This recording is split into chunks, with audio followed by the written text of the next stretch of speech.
চট্টগ্রামের আনোয়ারা উপজেলা পরিষদ নির্বাচনে চেয়ারম্যান পদে বিপুল ভোটে জয়লাভ করেছেন উপজেলা আওয়ামী লীগের সাবেক সভাপতি কাজী মোজাম্মেল হক। ২৯ মে রাত ১:১০টায় উপজেলা রিটার্নিং কর্মকর্তার কার্যালয়ে ৭৪টি কেন্দ্র থেকে আসা ভোটের বেসরকারি ফলাফল ঘোষণা করেন আনোয়ারা উপজেলা নির্বাচন কর্মকর্তা ও সহকারী রিটার্নিং কর্মকর্তা আবু জাফর সালেহ। এ সময় উপজেলা নির্বাহী কর্মকর্তা মোহাম্মদ ইশতিয়াক ইমন, কৃষি কর্মকর্তা মোহাম্মদ রমজান আলী সহ প্রশাসনের কর্মকর্তারা উপস্থিত ছিলেন। আনারস প্রতীকে কাজী মোজাম্মেল হক ৫৮,৮৩০ ভোট পেয়ে বেসরকারিভাবে চেয়ারম্যান নির্বাচিত হয়েছেন।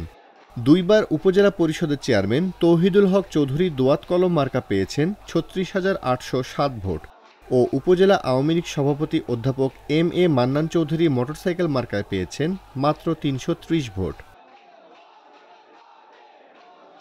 বৈধ ভোটারের সংখ্যা ৯৫,৯৬৭, বাতিলকৃত ভোটের সংখ্যা ২,০৬৯, মোট প্রদত্ত ভোটের সংখ্যা ৯৮,৫৩৬ এবং ভোটের হার ৪২.২৭%।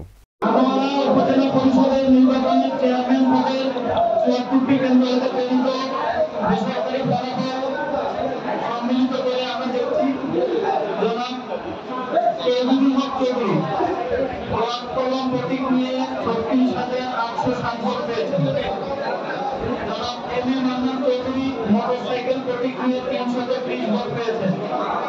জনাব কাজী মোজাম্মেল হক স্বতন্ত্র প্রার্থী আনারস প্রতীক নিয়ে ৫৮,৮০০। জনাব চুমকি চৌধুরী স্বতন্ত্র প্রার্থী আনারস প্রতীক নিয়ে পেয়েছেন ৪২,৯৪০ ভোট।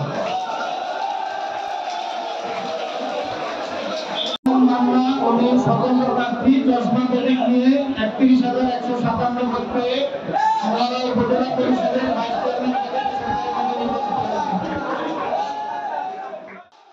এই উপজেলা নির্বাচনে চেয়ারম্যান পদে ৩ জন, ভাইস চেয়ারম্যান পদে ৬ জন ও মহিলা ভাইস চেয়ারম্যান পদে ৩ জন সহ মোট ১২ জন প্রতিদ্বন্দ্বিতা করেন। অপরদিকে ভাইস চেয়ারম্যান পদে এম.এ. মান্নান মান্না চশমা প্রতীকে ৩১,১৫৭ ভোট ও মহিলা ভাইস চেয়ারম্যান পদে অ্যাডভোকেট চুমকি চৌধুরী হাঁস প্রতীকে ৪৫,৯৪০ ভোট পেয়ে বেসরকারিভাবে নির্বাচিত হয়েছেন। নির্বাচন সুষ্ঠু করতে ২৭ মে ভোটের মাঠে নামে ৪ প্লাটুন বিজিবি, ১৪ জন নির্বাহী ম্যাজিস্ট্রেট, স্ট্রাইকিং ফোর্স, র্যাব ও ৩ শতাধিক পুলিশ।